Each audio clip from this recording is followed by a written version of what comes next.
Apologies for not getting around to this sooner. I have been promising this video for the longest time. I've now collated all of my notes. There are lots of them to cram into this video, so we're going to get straight on with it. 6 foundations, 3 high-end, 3 affordable. Which one's going to be my favourite? Time will tell. I think you're going to be slightly surprised. First up, we've got the IT Cosmetics CC Plus Natural Matte Foundation. This is going to set you back £33 in the UK and you get 32ml worth of product. This comes in 30 different shades. It's going to give you medium to full coverage and give you a natural velvety matte finish. This has got niacinamide, peptides, glycerin and sodium hyaluronate in the mix. It's alcohol-free, fragrance and essential oil-free, and it's going to give you an SPF of 40. This does have a lovely thick consistency which does start to loosen off as soon as you start buffing it into the skin. I do prefer brush application with this. You can use your fingers, you can use a blending sponge, but I just think I get better results and I can be a little bit more precise with brush application. This does look really beautiful on first application, but in my opinion, for my preferences, I think this looks a little bit heavy in areas. There's no massive airbrushing effect either, which I was expecting with a natural matte foundation. I was expecting this to smooth off texture,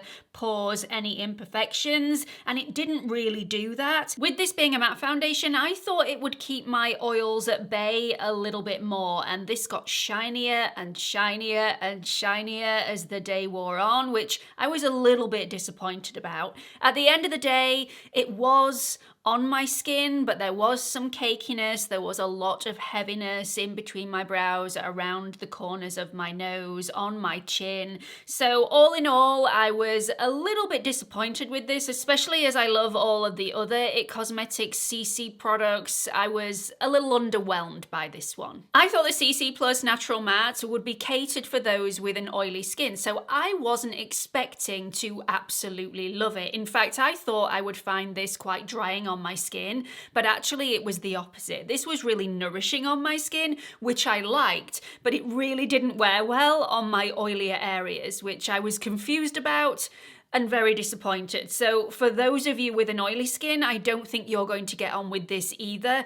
I don't know who this is actually targeted at, because it's definitely my least favorite out of all the CC Plus products. My most favorite being the CC Plus Nude Glow. I just think it's absolutely beautiful and wears better than this on my oily T-zone. So yeah, it was heavy, it was cakey, it was patchy in areas.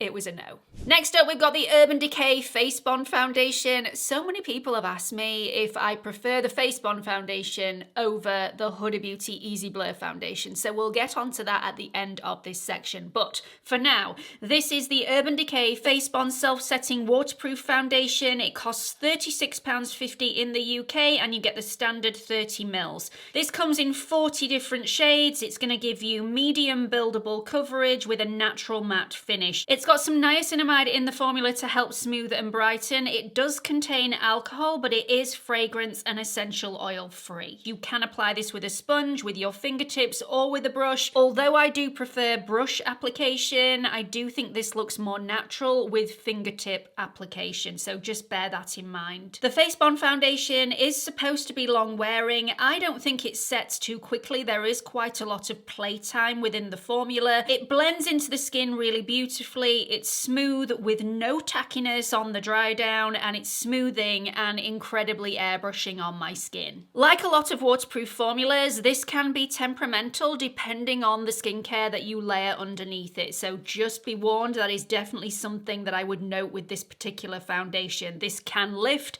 it can pill, depending on what you layer underneath it. On certain days, I have had the most beautiful day's wear out of this, where everything has stayed intact. It has been smoothing and airbrushing all day long. However, on other occasions where I've worn different skincare, and I haven't actually narrowed it down to which of my skincare products is the culprit for this yet, but it's pilled, it's lifted, and by the end of the day, it's lifted so much that there's hardly any foundation left on my skin. This does get shinier throughout the day as my natural oils come through the foundation. However, it still looks like skin. I don't think this looks heavy. I still think it looks natural. even though it's shinier. I prefer the Face Bond hands down to the Huda Beauty Easy Blur, but I think if you saw my review, you probably saw that coming in the first place. I really didn't like the Easy Blur. I thought it felt really heavy. I thought it looked really heavy and it went really cakey in places, and it just didn't look like my skin, and that is my preference. Whereas the Face Bond, even though the natural oils came through towards the end of the day, it still looked like my skin. Yes, it was shinier, but it still looked more natural than the Easy Blur. It also still felt lightweight. It didn't feel like a foundation on my skin, which again is my preference. So although it's not without its flaws, it definitely wins over the Easy Blur. Next up, we've got the Bobbi Brown Weightless Skin Foundation. I just want to say that while I was filming this section of the video, my skin was massively rebelling. I had breakouts all over the place. My skin was slightly oilier than it usually is, so I want you to bear that in mind before forming your opinion. This is the Bobbi Brown Weightless Skin Foundation. It's the most expensive foundation in this video at £43, and you get 30 mils. This comes in 50 shades. It's going to give you medium coverage with a natural matte finish. This is waterproof, sweat and humidity resistant, fade resistant, crease resistant, and it's supposed to have a non-cakey oil controlling formula with an SPF of 15. Once again, I prefer to apply this with a brush. However, you can get a lighter, more natural coverage if you apply this with a sponge, so definitely bear that in mind. On first application, this looked absolutely beautiful. This applied really nicely, it blended out really beautifully, but it wasn't as long wearing as I would have liked, especially on those days where my skin was rebelling. On those days where my skin was perfect, this actually sank into my drier areas and made my drier areas look and feel even drier. This is one of those foundations that doesn't actually need powder, but you can powder this in place if you want a little bit more longevity.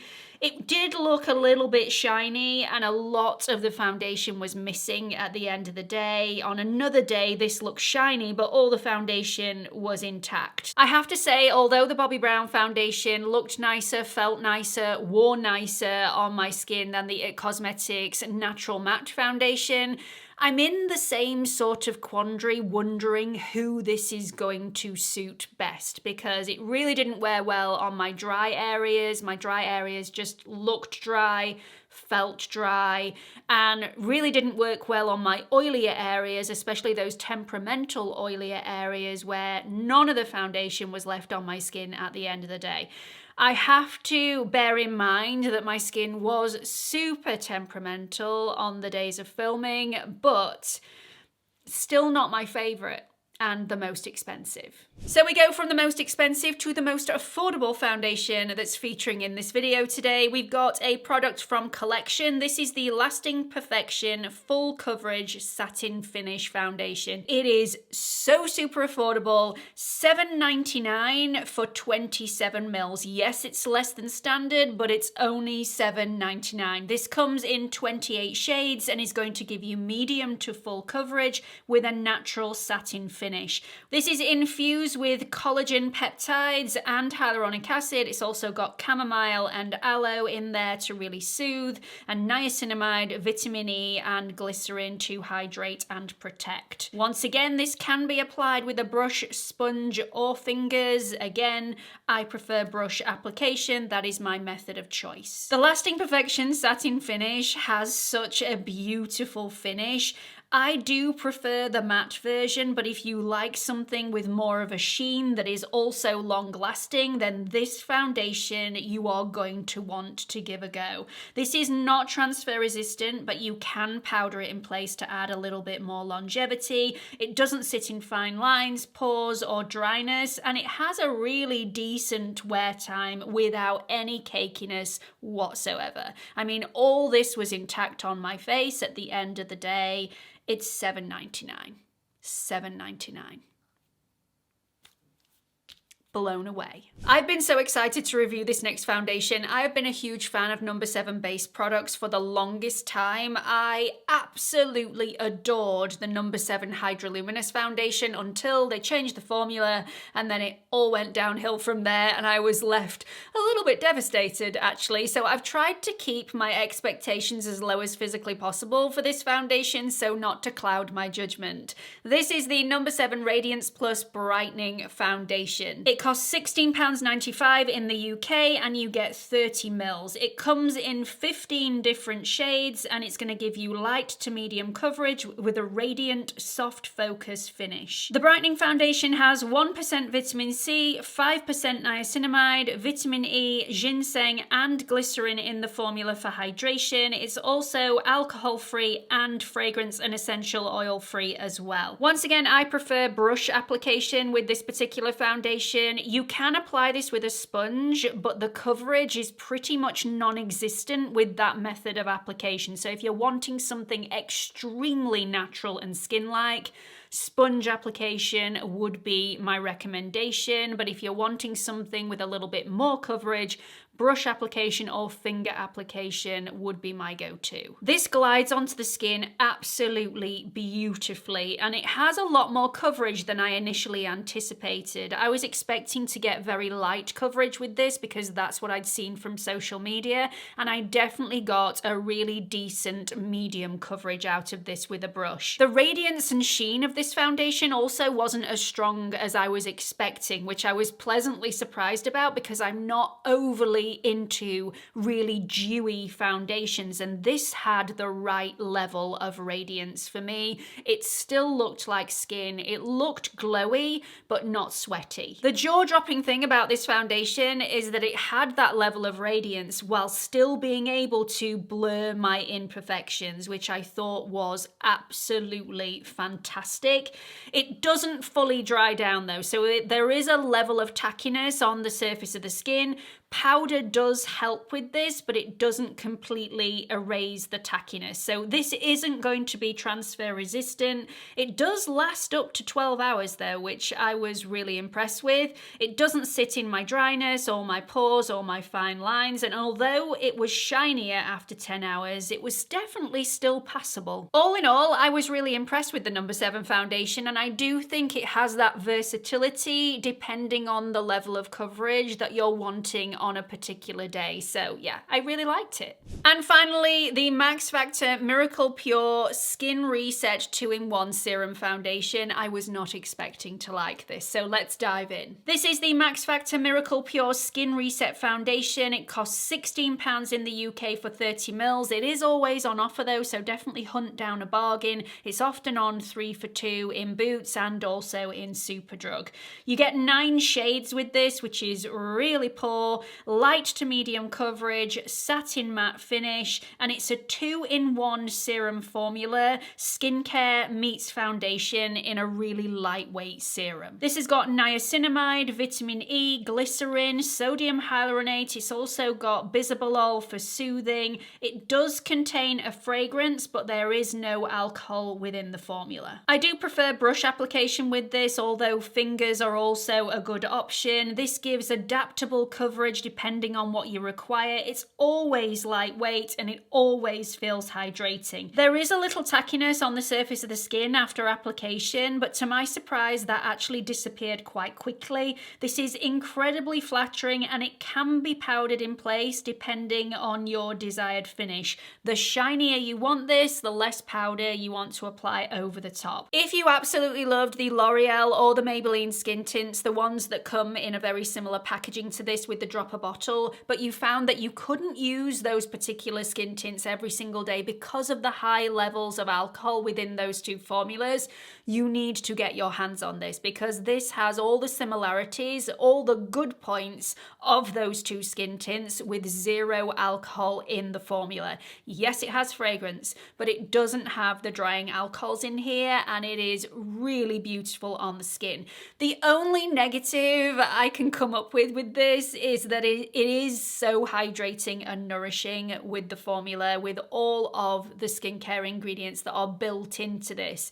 And because of that, I do have to be careful not to apply too much of my skincare before I apply this. And I would prefer this to be slightly less nourishing and for me to be able to apply all of my regular skincare in the morning and then apply this over the top. But if I do that, this does not wear well. This goes extremely shiny and it slides off my skin. So I do have to be really, really careful because this is nourishing and hydrating in its own right. I don't need all of my other skincare. I apply a little bit of it, but not as much as normal. This isn't going to be one of those formulas that lasts forever. It is not the most long-lasting product of all of the foundations that I've tested out in this video today. However, overall, I was impressed, and I didn't think I was going to like this foundation, and I was wrong. So the affordable foundations beat the high-end foundations in this video, which really did surprise me because I do love a high-end foundation, but if this video has taught me anything, it's that you don't need to spend an absolute fortune on a foundation for that foundation to deliver and look beautiful all day. So let's go through my top 6 products. In 6th place, it has to be the IT Cosmetics CC Natural Matte. I won't be wearing this again. It really didn't work for me. 5th place, the Bobbi Brown Weightless Skin Foundation. Some days absolutely beautiful, other days just not. In 4th place, we've got the Miracle Pure from Max Factor, the Skin Reset 2-in-1 Serum Foundation. Absolutely beautiful, just didn't have as long a wear time as all of the other ones, which is why it's in 4th place and not in 3rd or 2nd or 1st. Then we've got the Urban Decay Face Bond Foundation. Again, temperamental, but I am getting to grips with this and it looks absolutely beautiful on my skin when I can get it right.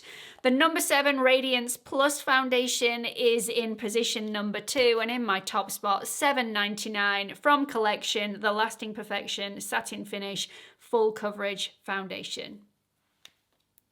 Beautiful. I really hope you've enjoyed this video. I hope you found it helpful. Please let me know your experiences with any of the 6 foundations that I've reviewed in this video today. Please have your say in the comments section. Also, please don't forget to like and subscribe before you leave. Hope to see you all in the next one. Bye, everyone.